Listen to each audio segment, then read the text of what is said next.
বর্ধমানে জালে জঙ্গি আর ঝাড়খণ্ডে গ্রেপ্তার হলো হামিমের বান্ধবী অর্পিতা সরকার। বর্ধমানে ধৃত জঙ্গি হামিম মণ্ডলের বান্ধবীকে গ্রেপ্তার করা হলো। তার গ্রেপ্তারি কয়েক ঘন্টার মধ্যেই ঝাড়খণ্ডের সাহেবগঞ্জ থেকে গ্রেপ্তার করলো তাকে বেঙ্গল এসটিএফ। এসটিএফ এর জালে জঙ্গি হামিম মণ্ডলের বান্ধবী অর্পিতা সরকার ঝাড়খণ্ড থেকে গ্রেপ্তার করে আনার পর বর্ধমান থানায় রাখা হয়েছে তাকে। আজই বর্ধমান আদালতে পেশ করা হবে অর্পিতা সরকারকে। ইনস্টাগ্রাম হ্যান্ডেলে বেশ কিছু ছবি এবং ভিডিও পোস্ট করেছিল অর্পিতা সরকার।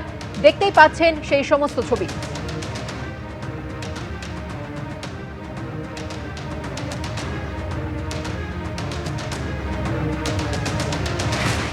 বিভিন্ন গুরুত্বপূর্ণ রাজনৈতিক ব্যক্তিত্বকে ফলো করার নির্দেশ দেওয়া হয়েছিল হামিম মণ্ডলকে, আর তার বান্ধবীকে হামিম নির্দেশ দিয়েছিল যে হানি ট্র্যাপ করে অপহরণ করে তাদের থেকে তথ্য সংগ্রহ করতে হবে। অ্যাসাইনমেন্ট পেয়েছিল হামিম অর্পিতা, এমনটাই দাবি বেঙ্গল এসটিএফ এর।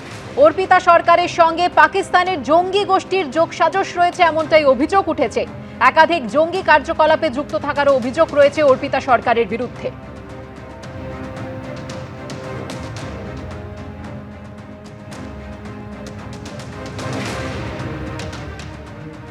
হামিমকে প্রায় 5 ঘন্টা এসটিএফ আধিকারিকরা গতকাল জিজ্ঞাসাবাদ করেন এবং সেই জিজ্ঞাসাবাদের পরই এই অর্পিতা সরকারের নামটা সামনে আসে। অর্পিতা সরকার হচ্ছে হামিমের বান্ধবী। অর্পিতা সরকারের সঙ্গে হামিম খুব ফ্রিকুয়েন্টলি যোগাযোগ রাখতো এবং সেই তথ্য প্রমাণ ইতিমধ্যেই যে ইলেকট্রনিক সার্ভিলেন্স বা যে সমস্ত তথ্য ইলেকট্রনিক এভিডেন্স পুলিশ আধিকারিকরা পেয়েছেন সেগুলো এক্সামিন করে তদন্তকারীরা জানতে পেরেছেন। এবং এই অর্পিতা সরকারকে আজকে সকালে অ্যারেস্ট করে নিয়ে আসা হয়েছে। তাকে অ্যারেস্ট করা হয়েছে ঝাড়খণ্ডের সাহেবগঞ্জ থেকে। অর্পিতার বিরুদ্ধে মূলত যেটা অভিযোগ যে অর্পিতাও এই পাকিস্তানের জঙ্গি গোষ্ঠী শাহজাদ গ্রুপ তার সঙ্গে ক্লোজলি অ্যাসোসিয়েটেড। অর্পিতাকেও হামিমকে যেমন লোকজনকে অ্যাবজর্ভ করা, সংগঠন বাড়ানো, এক সম মনোভাবাপন্ন লোকজনকে নিজেদের গ্রুপে নিয়ে আসা, রাজনৈতিক ব্যক্তিদের প্রোফাইল রেডি করে সেটা পাকিস্তানে পাঠানো, এই ধরনের অ্যাসাইনমেন্ট দেওয়া হতো। অর্পিতার ক্ষেত্রে অ্যাসাইনমেন্টটা ছিল একটু ভিন্ন। অর্পিতাকে দায়িত্ব দেওয়া হয়েছিল সংগঠন বৃদ্ধি তো বটেই, তার সঙ্গে হানি ট্র্যাপ করে বিভিন্ন ব্যক্তিত্ব তাদেরকে অ্যাবডাকশন বা অপহরণ করা, এরকমই মারাত্মক তথ্য কিন্তু এসটিএফ এর আধিকারিকরা পাচ্ছেন। এই অর্পিতা সরকারকে ঝাড়খণ্ডের সাহেবগঞ্জ থেকে অ্যারেস্ট করা হয়েছে। তাকে দায়িত্ব দেওয়া হয়েছিল হানি ট্র্যাপ করে অ্যাবডাকশন করার। এখন তদন্তকারী আধিকারিকরা দেখবেন যে দায়িত্ব পাকিস্তানের জঙ্গি গোষ্ঠীর কাছ থেকে এই অর্পিতা সরকার পেয়েছিল সেটা সে আগে বাস্তবায়িত করেছে কিনা। যদি না করে থাকে তাহলে কাদেরকে এই জঙ্গি গোষ্ঠী বলে দিয়েছিল, কোন কোন লোককে হানি ট্র্যাপ করে তাদের সম্পর্কিত তথ্য এবং তাকে অপহরণ করতে হবে, সেই তালিকাটা পাওয়া দরকার রয়েছে। কারণ একাধিক ক্ষেত্রে দেখা গেছে জঙ্গি গোষ্ঠীগুলো হানি ট্র্যাপ করে পলিটিশিয়ানদের, হানি ট্র্যাপ করে ব্যুরোক্র্যাটদের, এবং সেই ধরনের একাধিক উদাহরণ রয়েছে। সেই জায়গা থেকে এই মোডাস অপারেন্ডিটা অত্যন্ত গুরুত্বপূর্ণ, এমনটাই গোয়েন্দারা জানাচ্ছেন। ঝাড়খণ্ডের সাহেবগঞ্জ থেকে গ্রেফতার করার পর অর্পিতা সরকারকে রাখা হয়েছে বর্ধমান থানায়। আর বর্ধমান থানার সামনে থেকেই রয়েছেন আমাদের প্রতিনিধি কমল কৃষ্ণ দে। কমল কৃষ্ণ, তোমার কাছে জানতে চাইবো যে এই হামিম মণ্ডল তাকে জিজ্ঞাসাবাদ করে কিভাবে উঠে আসে অর্পিতা সরকারের প্রসঙ্গ, এবং আজই আদালতে পেশ করা হবে তাকে, কি খবর পাচ্ছ? দেখো, গতকালই তো হামিম মণ্ডলকে এসটিএফ গ্রেপ্তার করেছে এবং তাকে দীর্ঘক্ষণ জিজ্ঞাসাবাদ করা হয়, এবং জিজ্ঞাসাবাদ করার পরই এই যে হামিম মণ্ডলের বান্ধবী অর্পিতা সরকারের নাম উঠে আসে, এবং তারপরই ঝাড়খণ্ডের সাহেবগঞ্জ থেকে অর্পিতা সরকারকে গ্রেপ্তার করা হয়েছে। এখন তাকে বর্ধমান থানায় নিয়ে আসা হয়েছে এবং আজকে তাকে বর্ধমান আদালতে পেশ করা হবে এবং এসটিএফ তাকে পুলিশি হেফাজতের আবেদন জানাবে। এখন যেটুকু জানতে পাচ্ছি গোয়েন্দা সূত্রে বা এসটিএফ সূত্রে যেটুকু জানতে পাচ্ছি, এই হামিম মূলত যেটা কাজ করতো, যে পাক জঙ্গি আছে তাদেরকে মূলত তথ্য সরবরাহ করত, এবং পাশাপাশি সে কিন্তু রিক্রুটমেন্ট প্রসেসটাও চালাতো।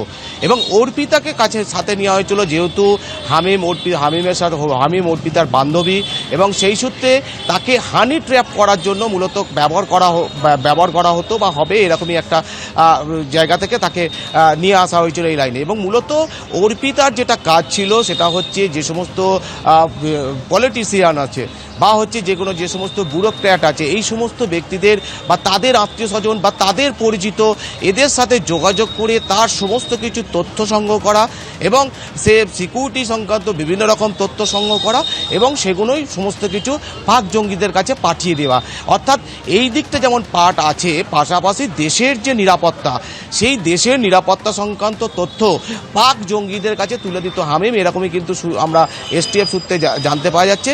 এবং এই পুরো কাজটাই করা হতো বিভিন্ন রকম সোশ্যাল মিডিয়ার মাধ্যম দিয়ে এবং পাশাপাশি বিভিন্ন ধরনের গেম অ্যাপ পর্যন্ত ব্যবহার করা হতো। সেই গেম অ্যাপের মাধ্যম দিয়ে কথা আদান প্রদান করা হতো। আরও যেটা মারাত্মক তথ্য, যে এই যে হামিম এর মোবাইলে যেটি পাওয়া গেছে একটি বিশেষ অ্যাপ, এবং এই বিশেষ অ্যাপটার মাধ্যম দিয়ে সে পাক জঙ্গিদের সাথে বিভিন্ন রকম চ্যাট করতো এবং পাশাপাশি বিভিন্ন অডিও মেসেজ কিন্তু পাঠাতো। এখন দীর্ঘক্ষণ যে জিজ্ঞাসাবাদ করা হচ্ছে, হামিমকে জিজ্ঞাসাবাদ করা হচ্ছে, এসটিএফ তাকে জিজ্ঞাসাবাদ করছে, পাশাপাশি অর্পিতাকেও জিজ্ঞাসাবাদের কাজ চলছে, এসটিএফ তাকে জিজ্ঞাসাবাদ করছে। এবং আজকে পুলিশি হেফাজতে মেলার পর যেটা মনে করা হচ্ছে, দুজনকে পাশাপাশি বসিয়ে মুখোমুখি বসিয়ে কিন্তু জিজ্ঞাসাবাদ করা হবে, যে তারাই যে কতটা তথ্য তারা পাঠিয়েছে। এবং আরও যেটা ব্যাপার যেটা জানাবার চেষ্টা করছে এসটিএফ, সেটা হচ্ছে যে রিক্রুটমেন্ট প্রসেস চালাতো বা এই কাজে কোনো কাউকে রিক্রুটমেন্ট করা হয়েছে কিনা, বা রিক্রুটমেন্ট করা হলে সে কে। কারণ হচ্ছে এখানে একটা যে তথ্য উঠে আসছে যে বর্ধমানে এই যে জঙ্গি ধরা পড়ে ঘটনা, এটা কিন্তু প্রথম নয়।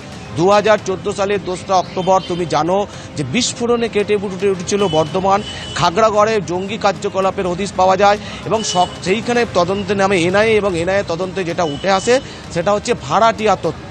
সেই ভাড়াটিয়ার তথ্যর মাধ্যমে দেখতে গিয়ে দেখে যে শুধুমাত্র খাগড়াগড় কেন্দ্রিক নয়, খাগড়াগড়ের আশেপাশেই তো তোমার যেরকম তারা নেটওয়ার্ক বিছিয়েছিল, পাশাপাশি বর্ধমান শহরের বিভিন্ন প্রান্তে তারা কিন্তু বাড়ি ভাড়া নিয়ে কিন্তু এই কার্যকলাপ চালাচ্ছিল।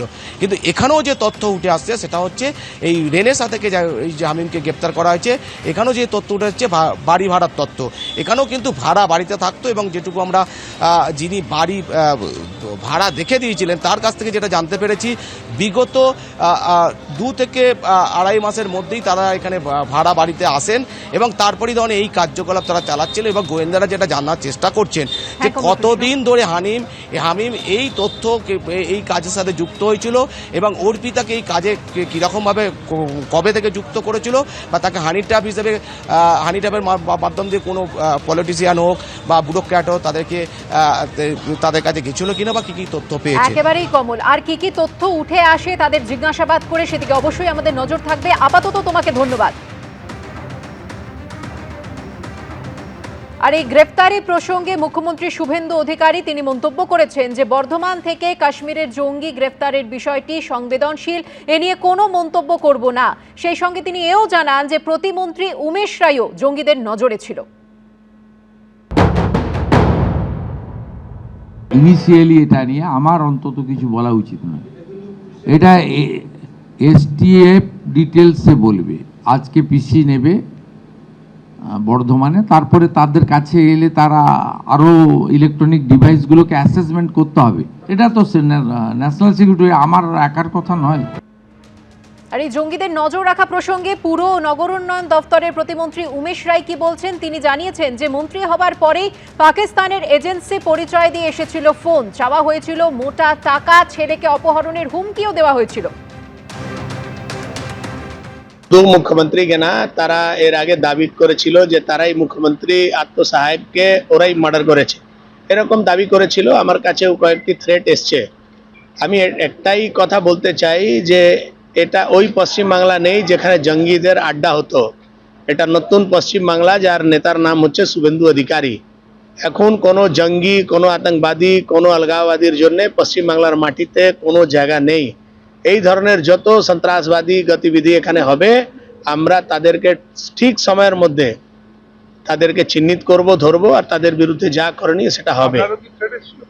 আমাকে পাকিস্তানি একটা এজেন্সি থেকে অনেকবার আমাকে থ্রেট করেছে, আমার ছেলেকে কিডন্যাপ করার থ্রেট করেছিল। আমি কোনোদিন সংবাদ মাধ্যমকে এই বিষয়ে বলিনি, পুলিশকে জানিয়েছিলাম, পুলিশ ব্যবস্থা করছিল। আমার মনে হচ্ছে তারই পরিণাম এটা। এটা বিগত 1 মাস ধরে এটা চলছিল। আমি যেদিন মন্ত্রী শপথ নিয়েছি তার 10 দিন আগে থেকেই আমার কাছে অনেকগুলো ইন্টারন্যাশনাল কল আসতো। বর্ধমানের রেনেসা টাউনশিপ থেকে জালে জঙ্গি আর তারপরেই ঝাড়খণ্ডে গ্রেফতার জঙ্গি হামিম মণ্ডলের বান্ধবী অর্পিতা সরকার। বর্ধমানে ধৃত জঙ্গি হামিম মণ্ডলের বান্ধবীকে গ্রেফতার করেছে বেঙ্গল এসটিএফ এবং তারপর তাকে রাখা হয়েছে বর্ধমান থানায়। আজই পেশ করা হবে আদালতে। আর এই গ্রেফতারের পরই রাজনৈতিক চাপানুতর শুরু হয়েছে।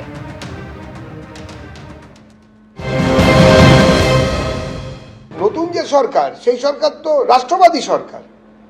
তারা তো পশ্চিমবঙ্গকে পশ্চিম বাংলাদেশ কিংবা বাঙালিস্তান কিসব বেরিয়েছিল, আরও কিসব বানানোর চক্রান্তের সঙ্গে তো যুক্ত হতে পারে না। সেই জন্য এই সরকারের যিনি মুখ্যমন্ত্রী শ্রী শুভেন্দু অধিকারী, তাকে টার্গেট করা হয়েছে। এই ধরনের জঙ্গি সংগঠনগুলো সাধারণ মানুষকেও খুন করে দেয়, যেখানে সেখানে বোমা বিস্ফোরণ আমরা তো দেখেছি ভারতবর্ষের বিভিন্ন জায়গায়। সেনা জওয়ানদের মেরে দিয়ে গেল পুলওয়ামায়। ফলে নিশ্চিতভাবে মুখ্যমন্ত্রীকে নিরাপদ রাখা উচিত, পাশাপাশি এমনভাবে জঙ্গি দমন করা উচিত যাতে সেনাদের প্রাণও না যায়, সাধারণ মানুষের প্রাণও না যায়। ভয়ঙ্কর ব্যাপার যে ক্রস বর্ডার টেরোরিজম, বর্ডারের ওপার থেকে যদি লোক এসে এখানে অপারেট করে, এবং যা শোনা যাচ্ছে যে রাজ্যের মুখ্যমন্ত্রী তার গোটা মুভমেন্টের ডিটেল সেটা তার কাছে রয়েছে। ব্যাপারটা অসম্ভব সিরিয়াস। রাজ্যের নির্বাচিত মুখ্যমন্ত্রী টার্গেট, এটা একটা ভয়ঙ্কর ঘটনা। ভারত সরকারের সিক্রেট সার্ভিস অ্যালার্ট করেছিল, এমনটাই জানিয়েছেন মুখ্যমন্ত্রী শুভেন্দু অধিকারীর বাবা শিশির অধিকারী। আমরা 3 মাস আগে থেকে জানতাম ভারত সরকারের সিক্রেট সার্ভিস আমাদের অ্যালার্ট করেছিল মোদিজি এবং শুভেন্দুর আক্রমণ হতে পারে, এবং বাংলাদেশ থেকে বিরাট জঙ্গি গোষ্ঠী আপনার বাংলাদেশ হয়ে অথবা পাকিস্তান হয়ে ভারতে ঢুকেছে, এবং তারা নিশ্চয়ই মোদিজি এবং শুভেন্দুকে টার্গেট করেছে। এবিপি আনন্দ, এগিয়ে থাকে, এগিয়ে রাখে।